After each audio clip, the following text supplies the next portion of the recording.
Assalamualaikum warahmatullahi wabarakatuh. Saya Siti Amelia SPD, CGP Angkatan 7 dari SD Bina Permai An-Nurmaniyah, Kabupaten Tangerang. Kali ini saya akan melaksanakan aksi nyata modul 1.4 Budaya Positif.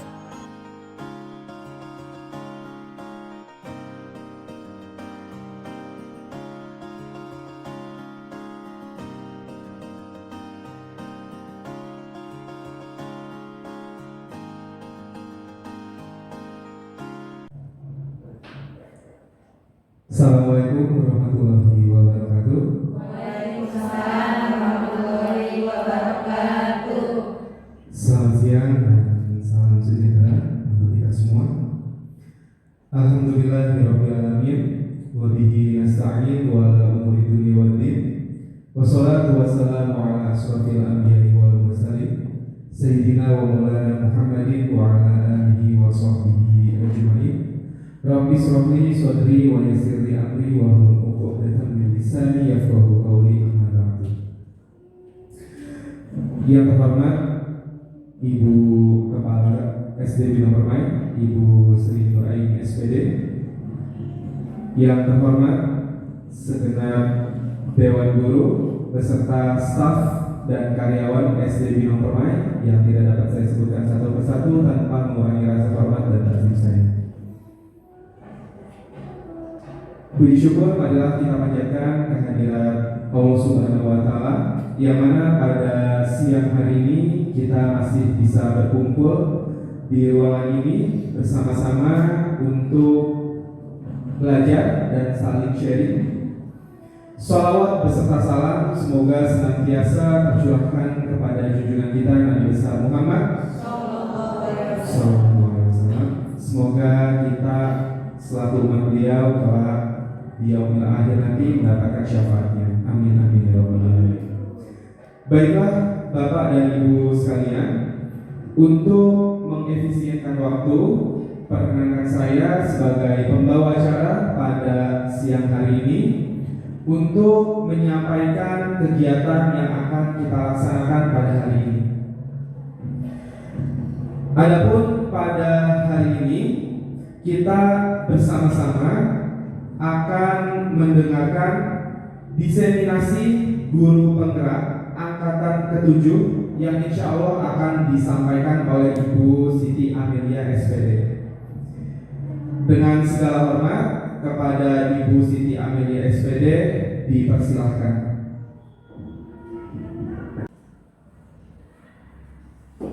Terima kasih kepada Bapak Khairul Kafi yang telah memberikan kesempatan dan waktunya. Bapak dan Ibu beserta Ibu Kepala Sekolah, saya mohon izin untuk berdiri.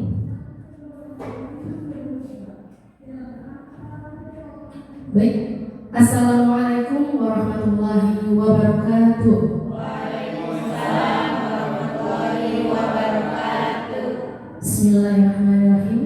Alhamdulillahirabbil alamin wa bihi nasta'inu ala umuri dunya waddin. Wassalatu wassalamu ala asrafil anbiya'i wal mursalin wa ala alihi wa sahbihi ajma'in. Qala rabbi shrah li sadri wa yassir li amri wahlul 'uqdatam min lisani yafqahu qawli, amma ba'd. Yang sama-sama kita hormati Kepala SD Bina Permai An-Nurmaniyah, Ibu Sri Nuraini SPD. Yang saya hormati Wakil Kepala Sekolah SD Bina Permai An-Nurmaniyah, Bapak Khairul Kafi SPD, beserta yang saya hormati rekan-rekan Dewan Guru, staf dan juga karyawan SD Bina Permai An-Nurmaniyah, yang alhamdulillah pada kesempatan ini sudah berada di ruangan ini untuk bisa bersama-sama menuntut ilmu. Puji syukur kehadirat Allah Subhanahu wa Ta'ala yang senantiasa telah melimpahkan beribu-ribu nikmatnya kepada kita semua, sehingga kita masih bisa diberikan kesempatan untuk bisa menuntut ilmu dan memberikan pengetahuan kepada peserta didik kita. Salawat beriringan salam senantiasa tercurahkan kepada junjungan Nabi kita, yaitu Nabi Muhammad Sallallahu Alaihi Wasallam, beserta para keluarganya, sahabatnya, dan insya Allah kita sebagai umatnya yang mendapatkan syafaat kelak di yaumil akhir. Bapak dan dan Ibu, teman-teman guru sekalian yang berada di ruangan ini, berdirinya saya di sini hanya ingin memberikan atau berbagi pengetahuan, berbagi ilmu apa yang saya dapat selama saya menjalankan pendidikan guru penggerak yang kurang lebih sampai detik ini sudah 2 bulan kami menjalankannya. Di kegiatan ini saya tidak berniat untuk menggurui Bapak dan Ibu, tapi hanya sekedar sharing dan untuk berbagi apa yang sudah saya dapatkan. Pada kesempatan ini saya akan melaksanakan diseminasi modul 1.4 tentang budaya positif. Budaya positif ini adalah modul yang ada di dalam modul 1 dan terakhir, yaitu tentang budaya positif. Kami di Guru Penggerak mempelajari terkait dengan budaya positif ini kurang lebih selama 2 minggu.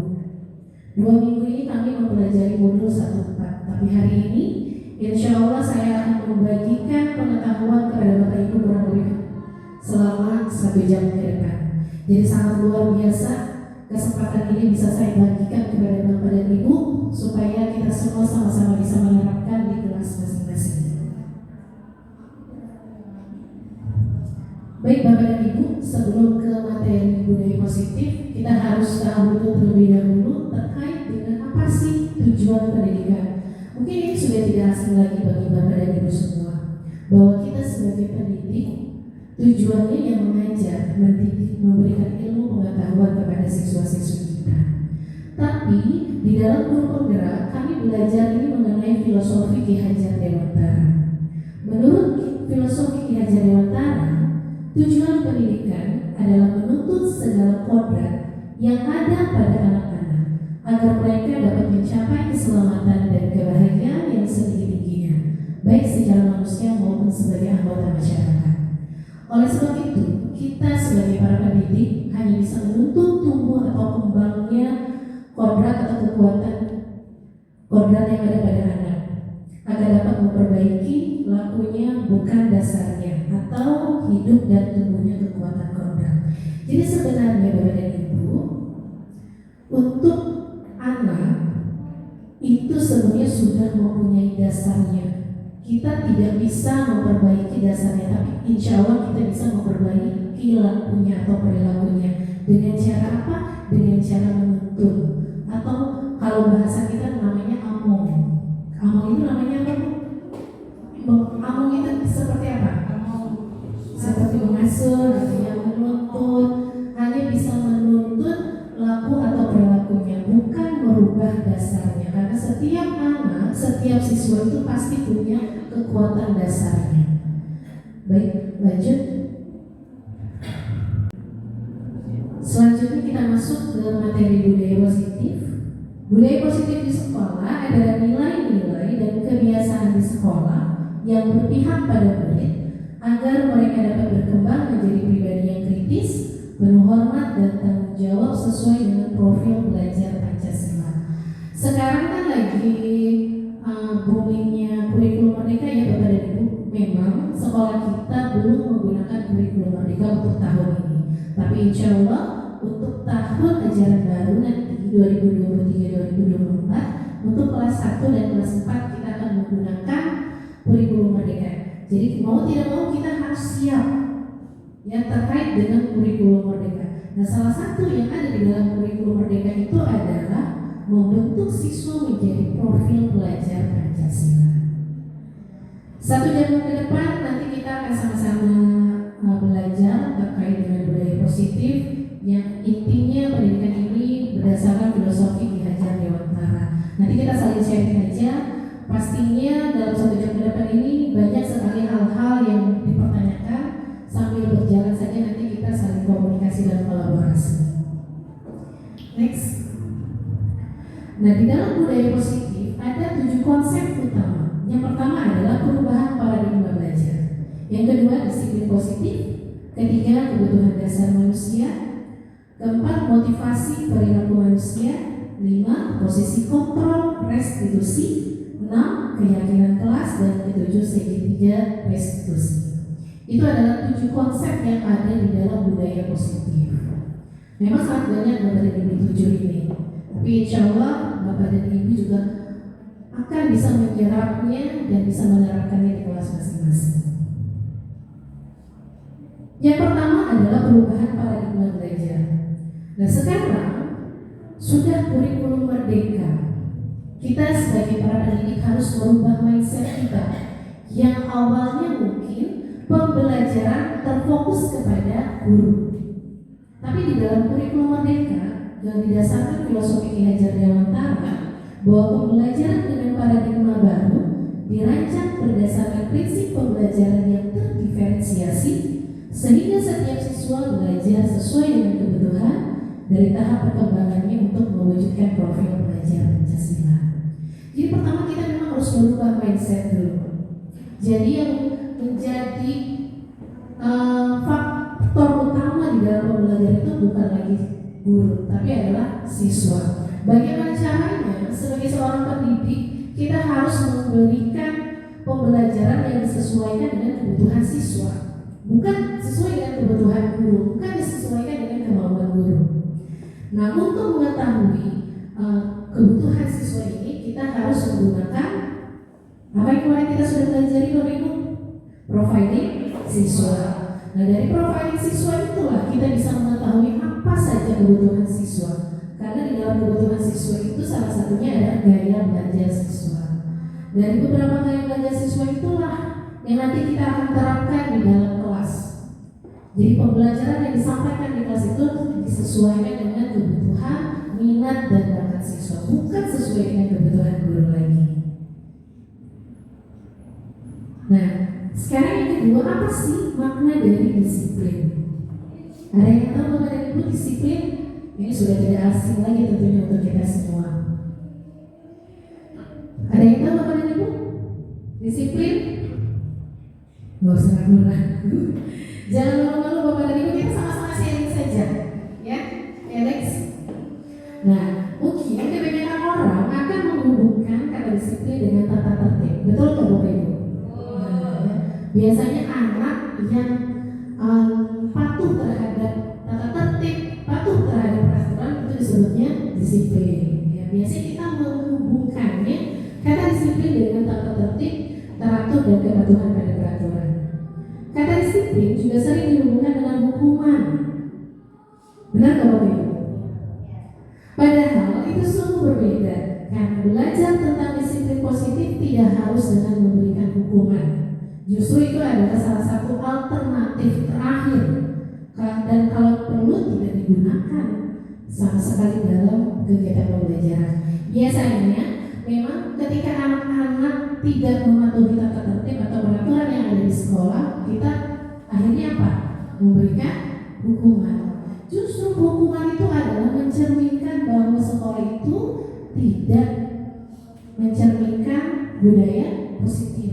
Gitu. Jadi memang seharusnya hukuman ini kita hindari atau ini menjadi jalan terakhir ketika suatu masalah itu tidak dapat diselesaikan. Nah, dari kata disiplin sendiri adalah kemampuan pemerintah diri sendiri dalam mengontrol dan menguasai diri untuk memilih tindakan yang mengacu pada nilai-nilai yang kita hargai dengan penuh tanggung jawab tanpa terperintah orang lain. Nah, biasanya memang kalau disiplin itu ada yang dari internal, ada juga yang dari eksternal. Ya, kalau yang dari eksternal contohnya bagaimana Bapak? Peraturan sekolah. Siswa melaksanakan sesuai dengan peraturan sekolah. Oke, disiplin. Anak tidak terlambat, anak memakai seragam. Tapi karena adanya peraturan sekolah, itu yang berasal dari eksternal. Tapi kan yang berasal dari internal bagaimana contohnya?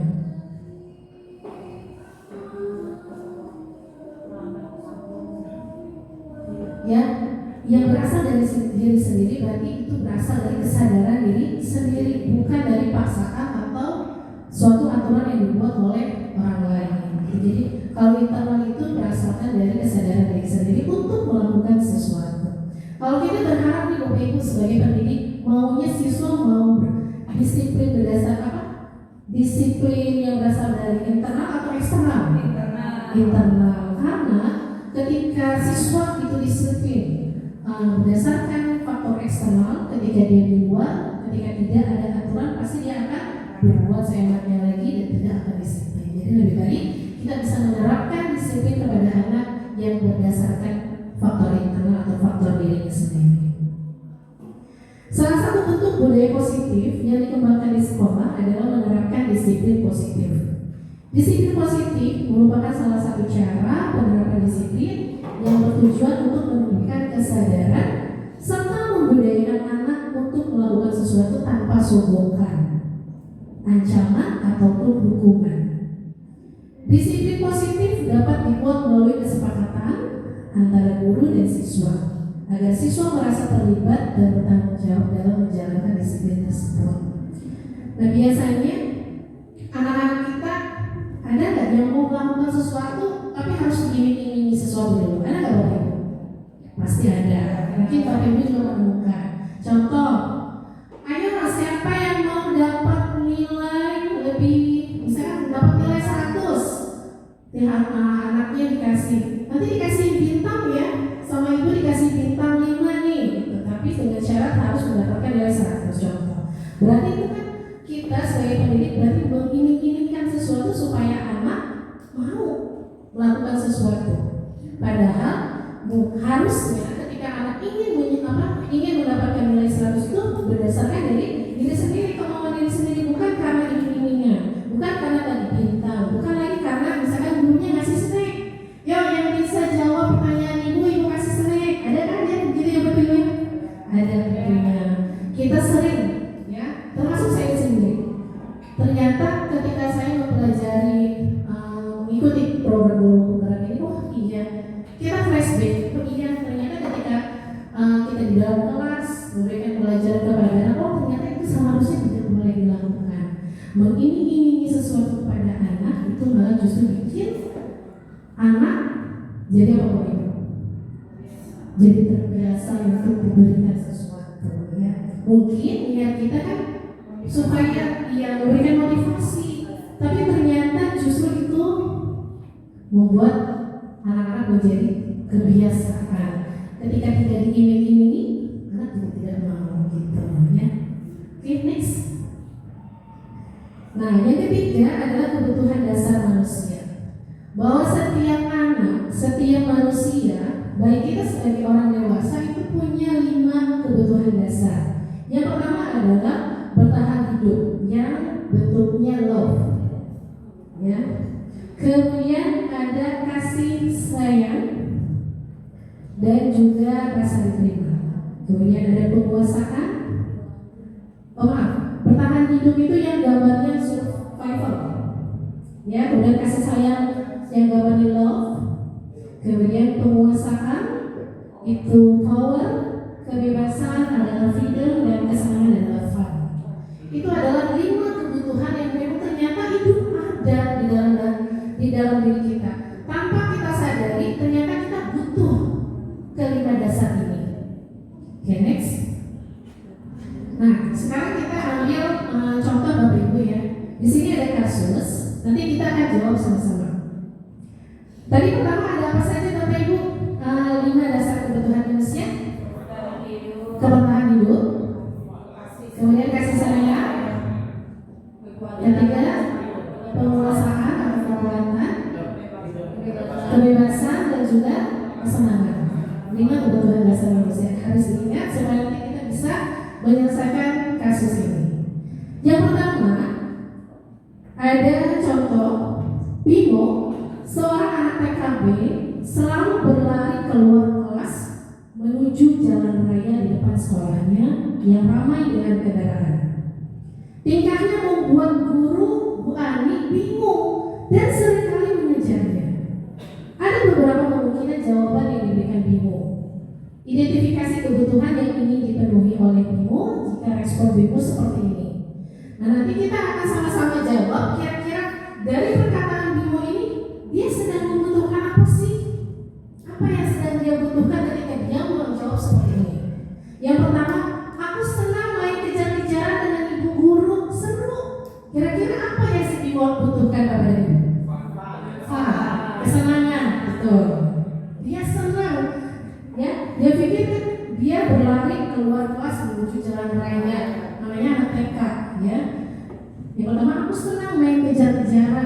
bersama ibu guru seru. Itu kebutuhan yang ingin dipenuhi dia adalah kesenangan. Yang kedua, ibu kejar aku karena ibu guru sayang aku. Kasih sayang, betul. Yang ketiga, aku hebat kan bisa bikin ibu guru kejar aku. Ya kenapa ibu? Apa? Penguasaan. Yang ketiga, aku bosan belajar mewarnai terus di dalam kelas, makanya aku keluar dari kelas. Oke, next. Coba kita cek apakah jawaban kita benar atau tidak. Yang pertama, aku senang netinya kejar aku, kesenangan. Ibu kejar aku, iya, cinta dan kasih sayang. Aku hebat kan? Penguasaan. Aku bosan. Itu bebas. Luar biasa tepuk tangan untuk Bapak Ibu. Ya, inilah ternyata yang membuat si anak itu melakukan sesuatu. Jangan terkadang mungkin anak melakukan sesuatu langsung kita cut. Gak boleh ini, gak boleh itu. Harusnya mungkin kita mengidentifikasi ternyata anak atau setiap manusia itu melakukan tindakan pasti ada alasannya. Salah satu alasannya adalah untuk memenuhi kebutuhan dasar dia. Yang tadi ada 5. Contoh juga kita bekerja memenuhi kebutuhan apa sih Bapak Ibu? Apa? Kalau materi itu untuk lebih apa? Bertahan hidup. Betul. Ketika kemudian kita anak-anak pengen apa? Kita ingin dihormati anak-anak, ingin dihargai oleh anak-anak, atau ingin dihormati dan dihargai oleh teman-teman kita. Itu berarti kita sedang memenuhi kebutuhan apa? Penguasaan. Itu jadi bukan hanya anak-anak saja, tapi kita yang sudah dewasa pun ketika ingin melakukan sesuatu pasti ada kebutuhan yang ingin dipenuhinya tanpa kita sadari. Oke, next yang kedua. Contoh yang kedua, Dinda, seorang anak kelas 3 SD, begitu tiba di rumah, sepulang dari sekolah menangis dan mengadu pada ibunya bahwa dia benci pada Ibu Rani gurunya. Gak ada ibu yang berani namanya sih. Menurut Anda, menurut kita, Bapak dan Ibu, kebutuhan apa yang berusaha dipenuhi oleh Dinda jika jawabannya seperti ini? Dinda pulang sekolah nangis, terus ngadu sama mamahnya bahwa dia bilang aku benci sama Ibu Rani. Gitu ya. Kalau si Dindanya menjawab seperti ini, Ibu guru bilang aku tidak boleh bersenandung sewaktu mengerjakan tugas. Katanya kelas harus tenang, tidak ada suara. Kan nggak seru jadinya. Kira-kira kebutuhan apa? Gimana? Kesenangan. Nanti kita cek sama-sama ya. Oke, kita kunci tadi ada yang jawab kebebasan, ada yang jawab kesenangan. Oke, yang kedua, ibu guru tidak menyapa aku hari ini. Padahal aku pakai jepit rambut yang baru. Kira-kira apa? Kasih sayang. Yang lain? Perhatian maksudnya kemana? Kasih sayang. Oke. Yang ketiga, aku sebel. Gambarku tidak rapi. Malah ibu guru nunjukin ke teman-teman di depan kelas. Apa tuh? Penguasaan. Keempat, aku bosan. Masa belajarnya cuma gitu-gitu aja, dengerin ibu guru aja. Oke, kita cek coba. Kita cek jawaban kita sudah benar apa belum? Nah, yang pertama kesenangan, yang kedua cinta dan kasih sayang, ketiga penguasaan, dan keempat kebebasan. Luar biasa Bapak Ibu. Ya, baru 15 menit saya memberikan materi tapi luar biasa Bapak Ibu langsung paham ya. Nah ini satu ya yang bisa kita terapkan di kelas, bahwa ketika anak melakukan sesuatu jangan sampai langsung dijudge, jangan langsung dihukum, tapi kita tanyakan dulu apa sih yang sebenarnya dia inginkan, alasannya apa sih dia melakukan itu. Mungkin apakah karena dia lagi kesel di rumah atau dia lagi ada masalah. Jadi jangan langsung kita memberikan hukuman, tapi lebih baik kita tanyakan alasannya apa. Sama Bapak Ibu guru juga mungkin ketika datang terlambat ke sekolah gitu ya, tapi nggak tiap hari sih datang terlambat ya ini ya. Mungkin sekali-kali datang terlambat ya. Mungkin juga kita sebagai teman tidak boleh langsung berkata atau kalau kata kita suzon gitu kan ya. Mungkin kita bisa tanyakan dulu kenapa atau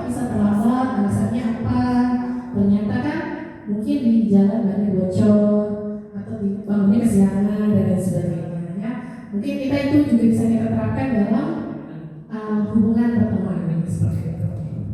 Oke, next.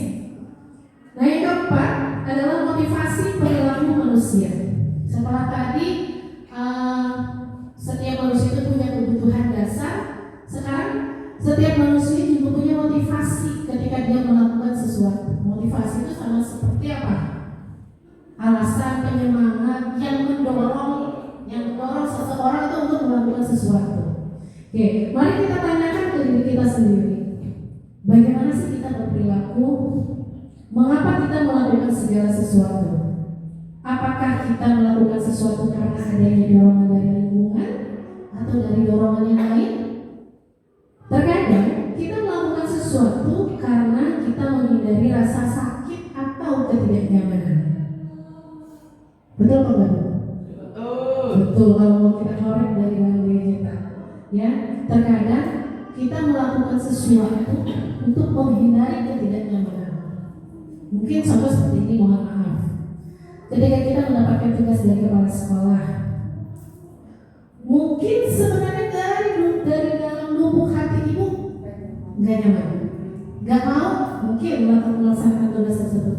Tapi karena mungkin takut nanti diomelin sama kepala sekolah, takut dipotong gajinya, takut ditulis bahwa poin pelanggarannya, akhirnya apa? Mau melakukannya. Kalau seperti itu merupakan motivasi dari diri apa dari diri sendiri atau dari keluarga ini? Dari eksternal. Karena ada faktor yang mempengaruhi ibu atau bapak melakukan seperti itu. Gitu ya. Terkadang juga kita melakukan sesuatu untuk mendapatkan apa yang kita mau. Contoh, kalau bapak ibu kepala sekolah memberikan tugas juga, maaf ibu. Contoh ketika kepala sekolah memberikan tugas kepada kita semua, gitu ya. Contoh, Bu Amin, tolong kerjakan tugas yang ini. Oh baik Bu. Padahal dari dalam hatinya ada sesuatu yang mendorong. Ada yang mendorong. Makanya saya pengen kelihatan baik, saya pengen nilai plus di depan kepala sekolah dan lain sebagainya. Itu juga terkadang kita begitu tanpa kita sadar.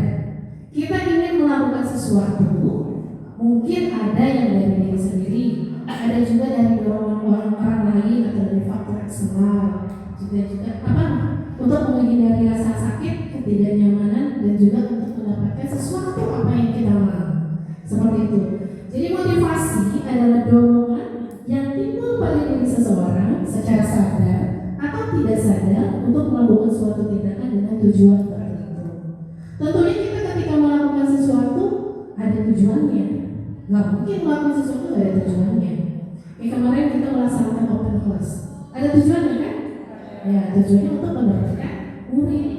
Iya, tapi setiap manusia itu ketika melakukan sesuatu pasti ada tujuannya. Baik itu tujuannya untuk pribadi maupun untuk kebersamaan atau sekolah, seperti itu. Oke, next.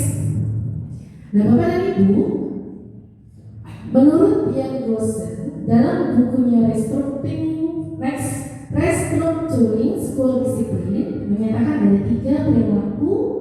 ada tiga motivasi perilaku manusia. Yang pertama, untuk menghindari ketidaknyamanan atau hukuman. Yang kedua, untuk mendapatkan imbalan atau penghargaan dari orang lain. Yang ketiga, untuk menjadi orang yang mereka inginkan dan menghargai diri sendiri dengan nilai-nilai yang mereka percaya. Nah, dari ketiga motivasi perilaku ini berdasarkan Ian Gossen, menurut Bapak Ibu manakah yang akan membuat seseorang memiliki disiplin positif? Nomor berapa Bapak Ibu? 1, 2, atau 3? Ketiga, betul ya. Dari ketiga motivasi perilaku manusia ini, yang ketiga lah yang akan membuat seseorang itu memiliki disiplin positif. Karena apa? Kesatu dan kedua ini merupakan faktor dari eksternal yang nantinya akan berakibat ketika tidak ada faktor yang mendukung dari luar, dia tidak akan mau melakukannya, tidak akan disiplin. Kalau tidak diiming-imingi, kalau tidak ada rasa takut, kalau tidak ada hukuman, dia tidak mau. Tapi yang ketiga ini berasal dari diri sendiri, internal, ya. Dia melakukan untuk menjadi orang yang mereka inginkan dan menghargai diri sendiri dengan nilai-nilai apa yang mereka percaya. Yang artinya ketika kita melakukan sesuatu yang ini yang saya percaya, saya memakai helm ketika berkendara motor, ya. Kemudian kalau yang dari dalam diri, contohnya bagaimana Bapak Ibu? Contoh ketika kita memakai helm saat berkendara di jalan. Kalau yang berasal dari diri sendiri, itu bagaimana? Ya, tujuannya untuk melindungi diri sendiri, keselamatan, ya, keselamatan diri sendiri dan juga orang lain. Tapi ketika ada faktor dari luar atau dari eksternal, apa coba tujuannya? Ketika pakai helm, nah itu takut ditilang, ya. Sama halnya dengan kita ketika memberikan pelajaran di kelas. Jadi buatlah anak-anak ini menjadi yakin apa yang mereka lakukan. Ya bukan mereka melakukan karena peraturan kelas, karena peraturan atau tata tertib yang dibuat oleh gurunya atau yang dibuat oleh sekolah. Tapi buatlah yang namanya kesepakatan kelas atau keyakinan kelas yang itu dibuat langsung oleh siswa. Siswa di dalamnya terlibat langsung dalam pembuatan kesepakatan kelas yang nantinya akan dijalankan bersama-sama di kelas tersebut. Itulah bedanya peraturan dengan kesepakatan kelas. Kalau peraturan mengikat kepada hukuman, kalau kesepakatan kelas dia mengikat kepada konsekuensi. Itu adalah 3 motivasi perilaku manusia. Oke, next. Nah, Bapak dan Ibu, ada beberapa konsep disiplin. Yang pertama, ada konsep disiplin dengan identitas gagal. Yang saya sadari ternyata selama ini saya menggunakan ini. Wah, ternyata ini loh.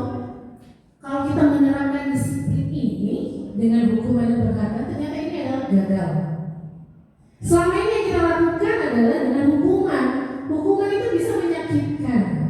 Tidak tanpa disengaja. Hukuman itu bisa menyakitkan siswa. Kemudian membuat tidak nyaman, membuat merasa takut, akhirnya memaksa murid menyembunyikan kesalahannya, murid menjadi rendah diri. Tanpa kita sadari ternyata oh iya, apa yang selama ini kita lakukan dengan memberikan hukuman ternyata itu merupakan konsep disiplin gagal. Terkadang kalau kita ngasih hukuman Bapak Ibu, ya mungkin di depan kita anak gak nangis, tapi di dalam hatinya mungkin dia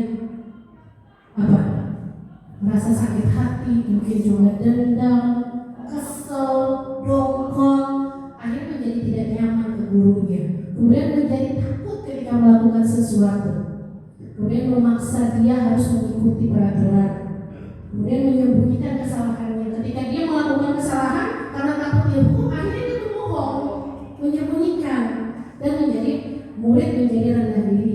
Karena apa? Biasanya ketika memberikan hukuman, si guru itu melakukannya di depan anak-anak yang lain. Akhirnya siswa yang dihukum tadi menjadi rendah diri, merasa dipermalukan dirinya. Itu tanpa kita sadari. Oh iya, ternyata yang selama ini kita lakukan kurang efektif. Ya Bapak Ibu. Kemudian juga dengan penghargaan. Mungkin selama ini kalau kita memberikan penghargaan, tujuannya adalah memberikan motivasi, tujuan kita. Tapi ternyata memberikan penghargaan, memberikan reward, ya, itu juga merupakan hal yang kurang efektif. Kemudian bisa merusak hubungan antar teman. Contoh, ketika Bu Hikmah dikasih coklat sama bu gurunya, Bu Sri kan terlihat dan bagi, akhirnya iri. Ya kok aku mau dikasih dia mulu. Akhirnya apa? Berubah merusak hubungan antar teman.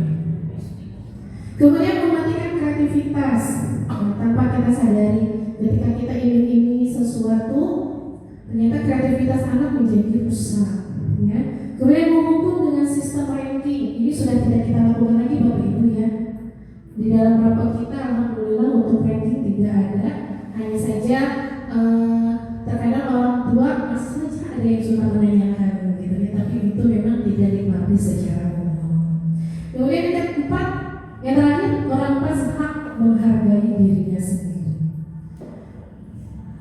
Menurut Bapak Ibu, apakah dua hal ini ternyata sudah kita lakukan, ternyata kurang efektif, ya, tanpa kita sadari.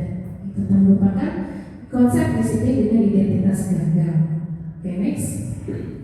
Dan ternyata ada juga konsep disiplin dengan identitas sukses. Mungkin ini yang akan kita terapkan setelah kita ternyata tahu apa yang sudah kita lakukan selama ini ternyata kurang efektif, gitu ya. Yaitu dengan konsekuensi dan restitusi. Konsekuensi itu penguatan jangkanya pendek. Kemudian perlu monitoring berkelanjutan, stimulus respon, murid menghormati peraturan, kehilangan waktu untuk merenungi kesalahan. Itu konsekuensi. Nanti lebih jelasnya kita akan memberikan contohnya.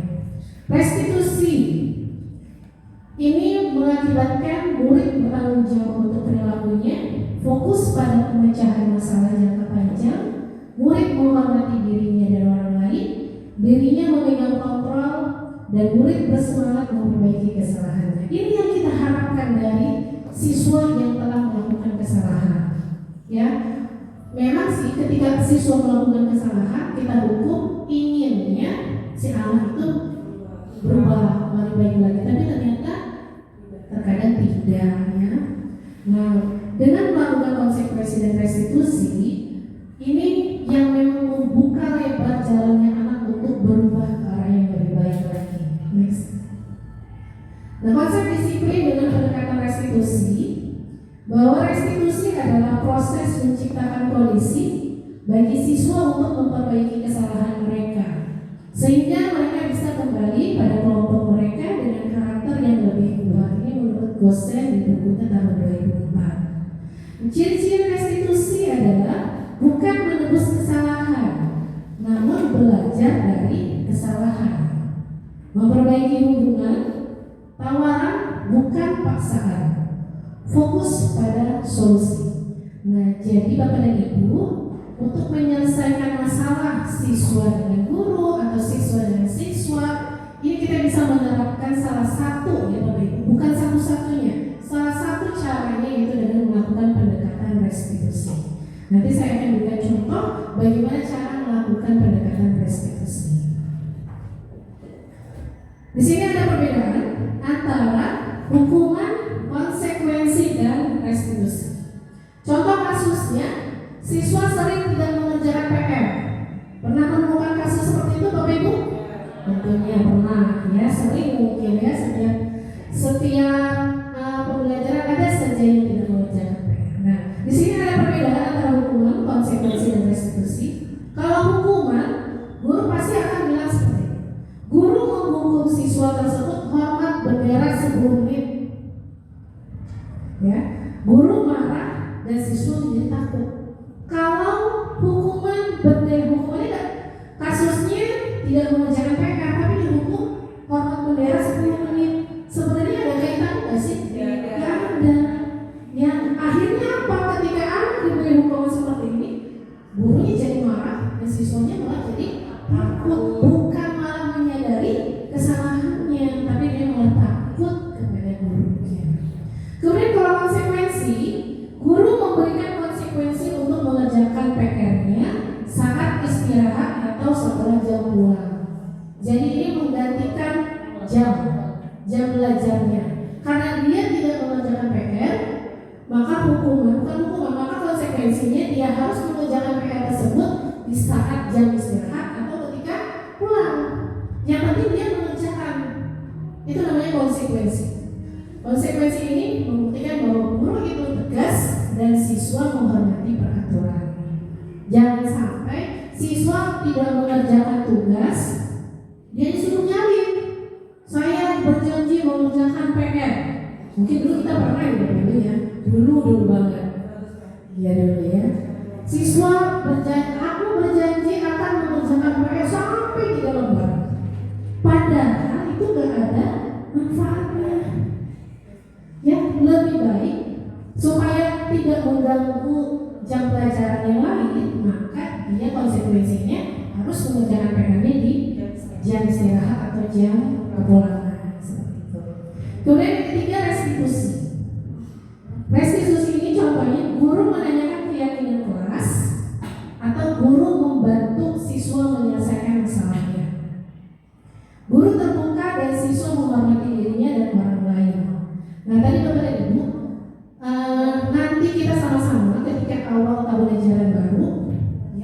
di masa-masa MPLS kita akan membuat kesepakatan atau keyakinan kelas bersama siswa di kelas masing-masing, supaya itulah yang menjadi ikatan mereka dengan kelas gitu. Jadi ketika sesuatu yang sudah diyakini dan dibuat oleh diri sendiri, itulah yang nanti akan dijalankan, supaya anak menjalankannya juga enak karena dia yang membuatnya.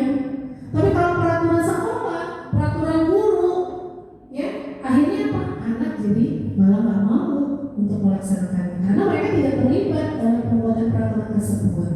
Seperti itu Bapak dan Ibu. Oke, next. Nah, setelah ada pendekatan restitusi, ini ada posisi kontrol restitusi. Kita sebagai pendidik ini ada 5 kontrol restitusinya. Sebagai penghukum, sebagai pembuat merasa bersalah, sebagai teman, sebagai pemantau, dan juga sebagai manajer. Selama ini Bapak dan Ibu, apa yang kita sudah lakukan kegiatan pembelajaran? Kira-kira kita sudah di posisi yang mana sih? Di antara 1 sampai 5? Ya, balik lagi kepada diri kita sendiri. Balik lagi kepada diri kita sendiri. Hanya kita yang tahu kita sudah berada di posisi mana. Tapi, ya Bapak dan Ibu, dari 5 posisi kontrol restitusi ini, yang sudah tepat posisinya adalah sebagai manajer. Ya, sebagai manajer. Kenapa? Nanti kita akan melihat perbedaannya.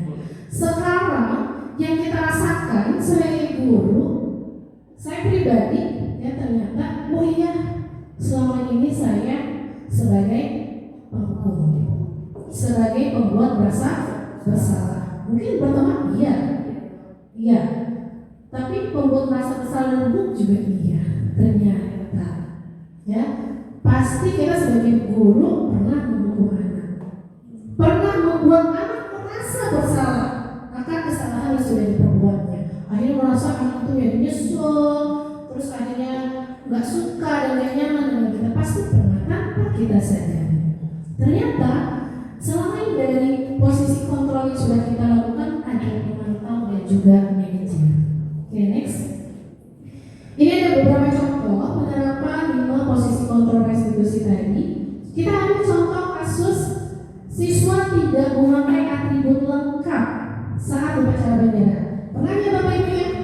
Sorry, kita upacara setiap hari Senin pasti ada aja anak yang gak lengkap. Gak pakai topi lah, gak pakai dasi, gak pakai pinggang, tapi gak ada yang gak pakai sepatu ya Bapak Ibu ya? Masih pakai. Oke, kita akan lihat kalau si guru itu memposisikan dirinya sebagai penghukum, ya pasti dia akan berkata, patuhilah aturan sekolah, lalu berdiri di depan barisan. Udah nggak lengkap, disuruh baris paling depan, ya tanpa kita sadari kita pernah melakukan itu. Ini akan membuat anak menjadi malu, rendah diri karena udah masalah ditaruh di depan. Kayak kita udah kita nggak bisa ngerjain PR, kita nggak ngerti nih matematika, udah nggak bisa matematika, disuruh maju ngerjain papan tulis, itu kan namanya mempermalukan diri sendiri, ya harusnya kita memang tidak boleh seperti itu. Yang kedua, membuat merasa bersalah. Berapa kali sih bu guru harus memberitahu kamu? Bu guru kecewa sama kamu, kecewa, ya membuat merasa anak bersalah dengan kata-kata kecewa. Tanpa kita sadari kita pernah seperti itu. Kemudian teman, ayolah yang tertib, buat bu guru bangga. Kali ini tidak apa-apa, kali ini tidak apa-apa kamu salah. Pernah juga seperti itu. Oke, contoh ada anak yang nggak lengkap saat upacara. Oke, kali ini ibu maafkan kesalahan kamu, tapi besok jangan mengulangi lagi ya. Kita pernah begitu Ibu ya? Ya itu berarti ternyata posisi kita sudah sebagai teman. Tapi karena kita nggak tahu aja, gitu ya selama ini ternyata kita sudah berusaha memposisikan diri ini sebagai teman. Nah kalau pemantau, kamu sudah melanggar apa peraturan dan konsekuensinya. Jadi dia menanyakan si guru ini kalau jadi pemantau, Ridwan, kamu tidak menggunakan dasi, berarti kamu sudah melanggar. Kira-kira apa peraturan dan konsekuensinya? Ditanyakan. Oh iya, peraturannya adalah harus menggunakan atribut yang lengkap. Konsekuensinya apa?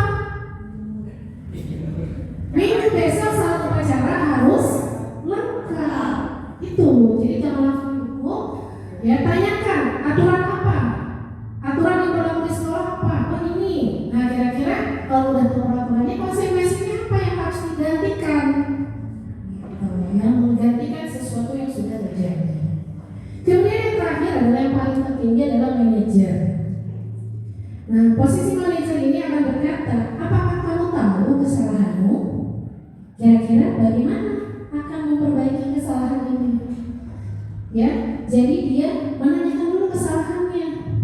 Jadi jangan langsung kita menyebutkan kesalahan karena kalau tidak menggunakan dasi, maka kamu harus ini. Tidak. Tapi kita panggil anaknya, kita tanyakan, kamu tahu kenapa kamu dipanggil ke depan? Coba, kira-kira kesalahannya apa? Oh ini bu, tidak memakai dasi. Nah kira-kira bagaimana cara memperbaiki kesalahanmu? Baik bu, saya akan misalkan minggu besok akan memakai dasi, memakai atribut upacara yang lengkap. Jadi kita memberikan kesempatan anak untuk memperbaiki kesalahannya. Jadi tidak langsung memberikan hukuman, tapi memberikan solusi dan memberikan pendekatan. Oke, next. Nah, yang keenam yaitu keyakinan kelas.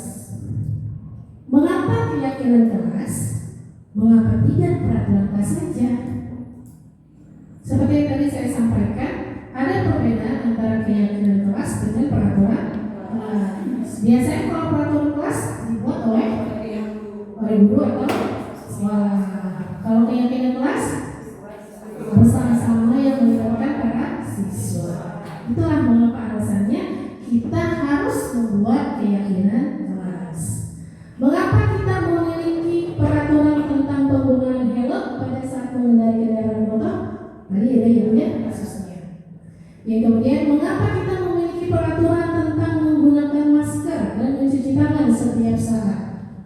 Ya, kenapa Bapak Ibu? Tadi yang pertama kita sudah jawab. Kira-kira yang kedua kenapa? Kalau kita memiliki keyakinan kelas, supaya sehat, supaya terhindar dari virus atau penyakit, ya, bukan karena takut dihukum, takut ada CCTV dari pemerintah, gitu ya. Nah, ya, tuh makanya sesuatu yang menjadi peraturan lebih baik dibuat menjadi keyakinan kelas, seperti itu. Oke? Nah ini ada beberapa kegiatan dalam pembuatan keyakinan kelas. Yang pertama, menuliskan tentang hal yang disukai dan tidak disukai oleh siswa selama belajar di sekolah.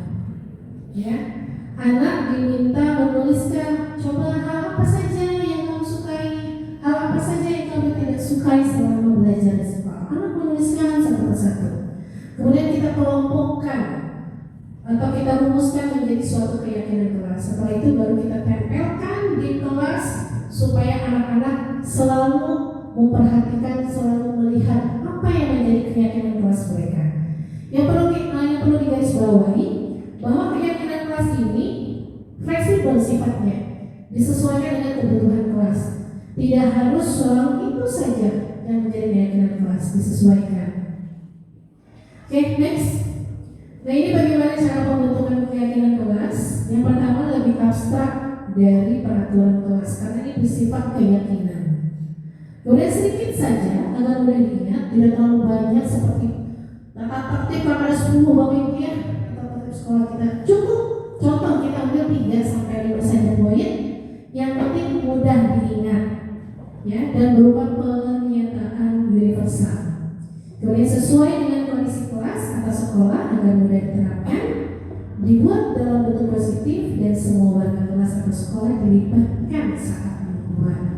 Kalau orang yang membuat peraturan atau keyakinan kelas, kalau dia sendiri yang membuat, insya Allah akan menjadi lebih terikat. Nanti untuk lebih jelasnya sambil berjalan kita saling kolaborasi untuk untuk membuat keyakinan keras di kelas kita masing-masing. Okay, next. Nah, yang materi yang terakhir adalah tentang segitiga restitusi. Segitiga restitusinya tadi merupakan pendekatan, ya, pendekatan yang bisa dilakukan untuk menyelesaikan masalah, baik itu dengan masalah siswa maupun dengan orang lain. Ada 3 cara dalam melaksanakan segitiga restitusi. Ini lambangnya Bapak Ibu ya, segitiga restitusi.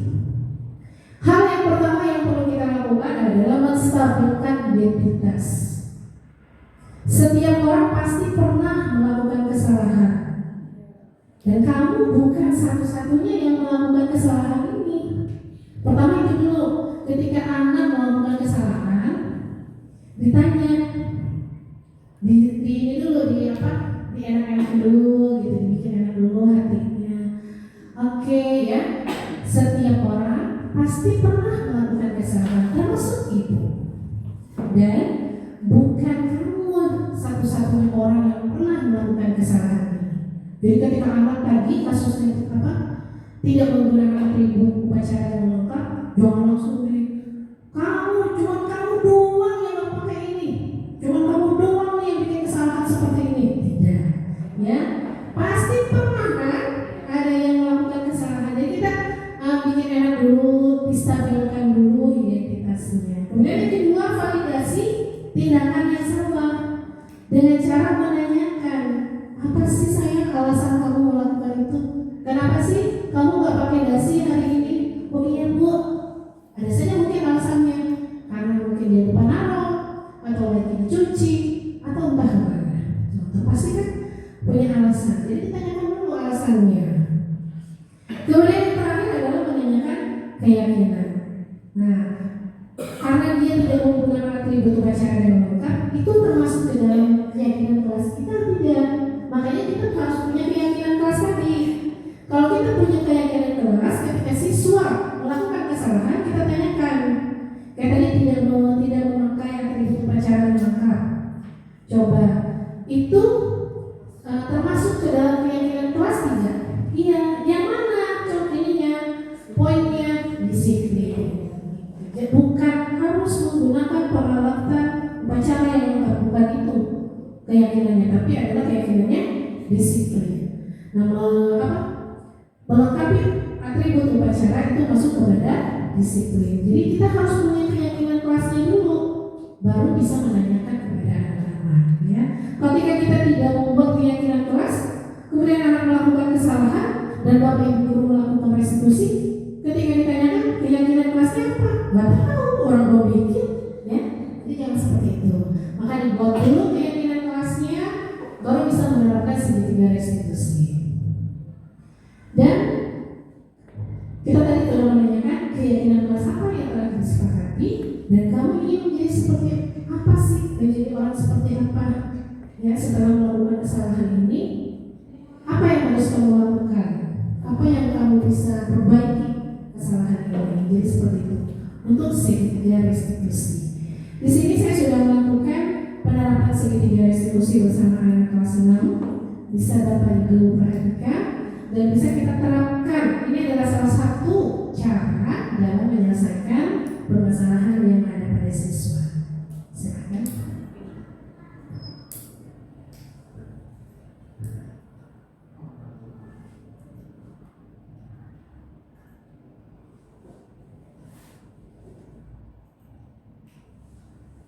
Nah, ini Bapak dan Ibu,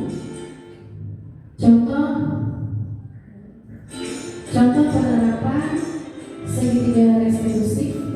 Kasus pertamanya ada Sabira, siswa kelas 5 SD Bintang. Hari Rabu datang terlambat ke sekolah.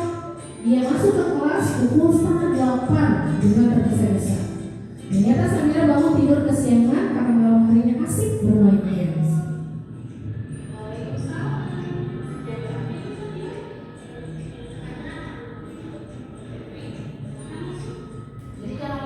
Jadi langsung dongeng Bapak Ibu ya, dipersilakan dulu supaya dia tidak merasa malu, tidak merasa rendah diri gitu. Kemudian kita panggil anaknya, ditanyakan,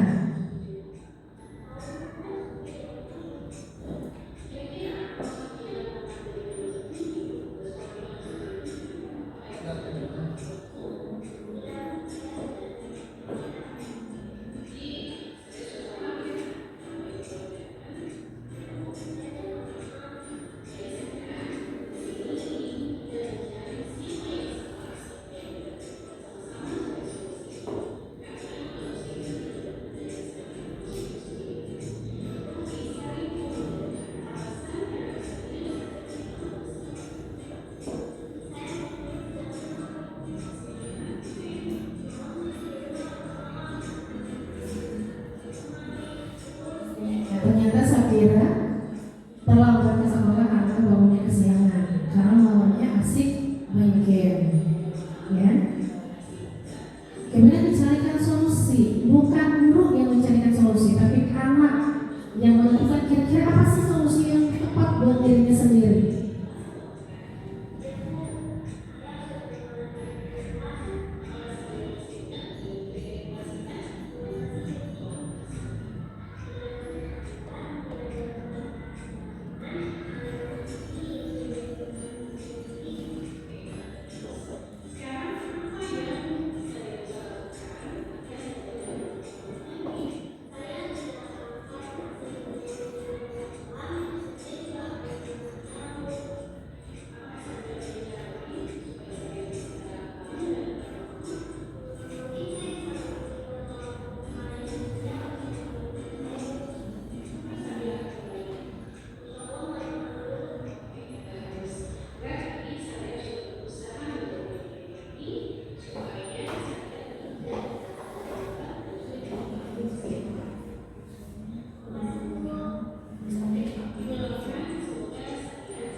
Oke, Bapak dan Ibu, itu contoh kasus pertama, ya. Jadi ketika anak datang terlambat, jangan langsung berdiri kamu di depan kelas, atau kau nggak boleh masuk dalam kelas, ya. Berarti itu kita sudah memposisikan diri sebagai apa? Penghukum dan apa? Membuat merasa bersalah, ya. Kita persilahkan anak masuk dulu. Kemudian ketika senggang waktu kita panggil. Kamu tahu kesalahan kamu kenapa dipanggil sama ibu? Oh iya bu, karena saya datang terlambat. Ya, distabilkan dulu identitasnya seperti tadi. Bukan kamu yang pernah, setiap orang pasti pernah melakukan kesalahan, termasuk ibu juga mungkin pernah terlambat datang ke sekolah. Ditanyakan alasannya kenapa? Oh iya, karena semalam asik main game sampai tidurnya larut malam dan akhirnya kesiangan. Oke, itu alasannya. Sekarang apa yang bisa kamu lakukan untuk memperbaikinya? Oh iya bu, besok saya nggak akan main game lemah dan bisa tidur tidak terlalu malam. Nah, terus kita kasih kesempatan kira-kira bisa nggak kamu melakukan hal itu? Maksudnya adakah cara lain selain itu? Maksudnya gitu. Oh iya, kita tanya lagi. Oh iya bu, saya akan meminta bantuan ke orang tua untuk membangunkannya. Mulai kapan? Insya Allah mulai besok. Nah, jadi dengan cara segitiga restitusi itulah kita membuka komunikasi dengan anak. Oh ternyata anak ini melakukan sesuatu karena alasan ini. Kemudian bukan guru yang memberikan jawaban atau solusinya, tapi anak yang mencari dan menemukan solusi untuk dirinya sendiri. Oke, next. Ini ada kasus yang kedua. Angel merupakan siswa kelas 6B di Brunei. Pada hari itu sendiri bertugas sebagai pengibar bendera saat upacara. Namun saat datang ke sekolah, ia tidak menggunakan atribut upacara dengan lengkap.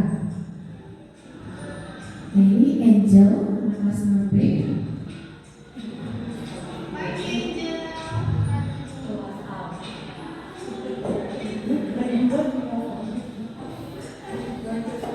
Anaknya sudah merasa ketakutan ketika datang ke sekolah.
Ini ada beberapa testimoni dari siswa yang tadi sudah melakukan restitusi bersama saya.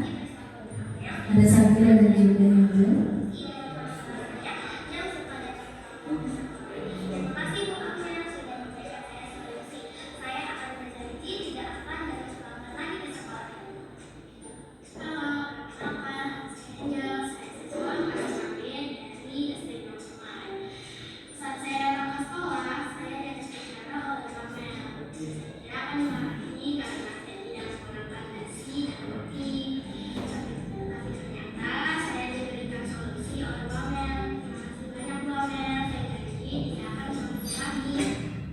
Oke, itu Bapak dan Ibu ya, beberapa contoh penerapan restitusi saya bersama anak kelas 6. Ini juga kita bisa terapkan di kelas Bapak Ibu masing-masing dengan cara dan gaya Bapak dan Ibu.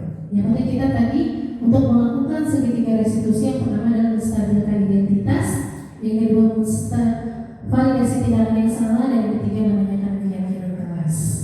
Itu mungkin Bapak dan Ibu ketujuh materi yang ada di dalam modul 14 budaya positif. Mudah-mudahan apa yang hari ini bisa saya berikan kepada Bapak dan Ibu, kita bisa sama-sama melaksanakannya dan bisa menerapkannya di kelas masing-masing. Mudah-mudahan pengetahuan yang sedikit ini bisa merubah mindset kita bahwa ternyata pembelajaran yang selama ini kita lakukan ternyata ada yang kurang efektif.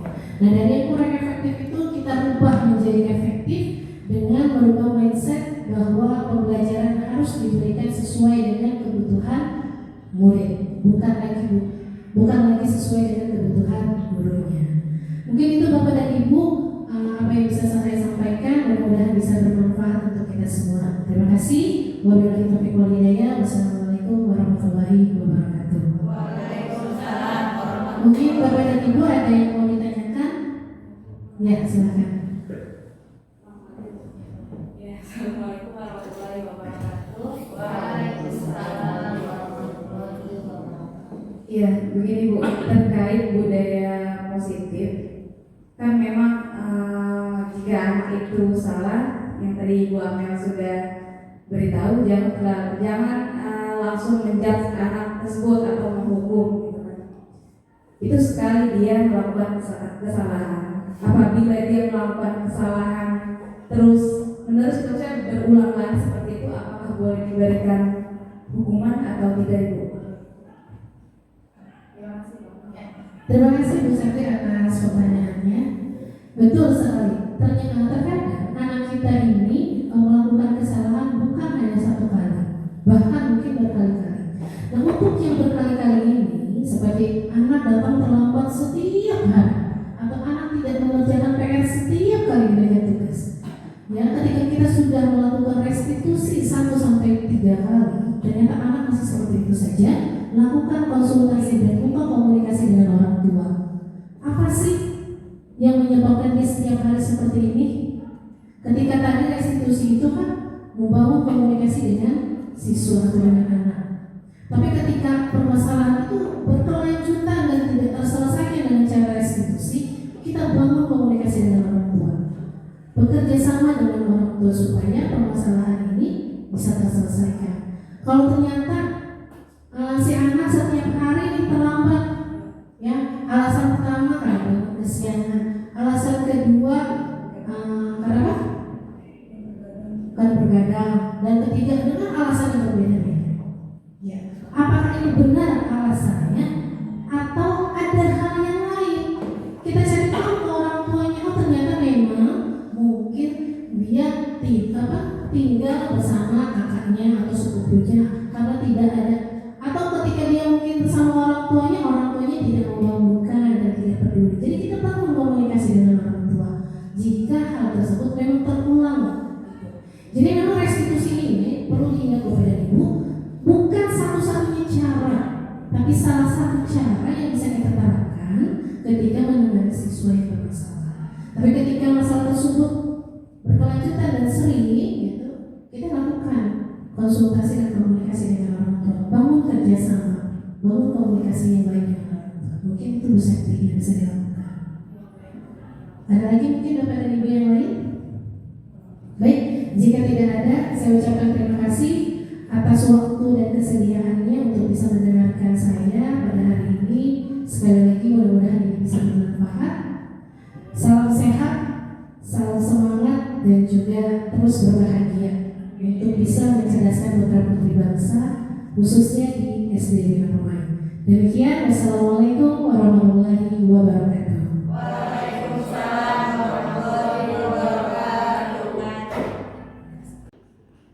Assalamualaikum warahmatullahi wabarakatuh. Saya sebagai Kepala Sekolah SD Binong Permai Anurmania merasa bangga dan memberikan dukungan penuh kepada Ibu Siti Amelia yang sedang mengikuti program pendidikan guru penggerak angkatan ke-7. Setelah saya menyimak diseminasi yang telah dilaksanakan oleh Ibu Siti Amelia kepada guru-guru kami, saya berharap kepada guru-guru SD Binong Permai Anurmania bisa menerapkan posisi kontrol restitusi sebagai manajer dan bisa menerapkan budaya positif di sekolah. Sekian, terima kasih. Wassalamualaikum warahmatullahi wabarakatuh. Assalamualaikum warahmatullahi wabarakatuh. Saya sebagai Kepala Sekolah SD Binong Permai Anurmania merasa bangga dan memberikan dukungan penuh kepada Ibu Siti Amelia yang sedang mengikuti program pendidikan guru penggerak angkatan ke-7. Setelah saya menyimak diseminasi yang telah dilaksanakan oleh Ibu Siti Amelia kepada guru-guru kami, saya berharap kepada guru-guru SD Binong Permai Anurmania bisa menerapkan posisi kontrol restitusi sebagai manajer dan bisa menerapkan budaya positif di sekolah. Sekian, terima kasih. Wassalamualaikum warahmatullahi wabarakatuh. Assalamualaikum warahmatullahi wabarakatuh. Perkenalkan, saya Septi Riani dari SD Binong Permai. Saya mengajar di kelas 6B. Alhamdulillah, saya telah mengikuti kegiatan diseminasi modul budaya positif yang telah disampaikan oleh Ibu Siti Amelia, calon guru penggerak angkatan ke-7. Saya senang mengikuti kegiatan ini karena memang banyak ilmu dan wawasan yang saya dapat. Terutama dalam modul budaya positif ini, saya bisa mengetahui bagaimana cara dalam pembuatan keyakinan kelas, posisi kontrol restitusi, dan segitiga restitusi. Dalam kegiatan modul budaya positif ini, saya bisa menerapkan kepada siswa-siswi saya di kelas. Dalam penerapan ini, saya juga dapat menerapkan posisi kontrol restitusi, yaitu sebagai manajer. Mungkin itu saja testimoni dari saya. Semangat terus Ibu Siti Amelia. Mudah-mudahan dengan Ibu Siti Amelia menjadi guru penggerak nanti bisa menjadikan anak-anak didik kita menjadi anak didik yang baik tentunya. Kurang lebihnya saya mohon maaf. Wassalamualaikum warahmatullahi wabarakatuh.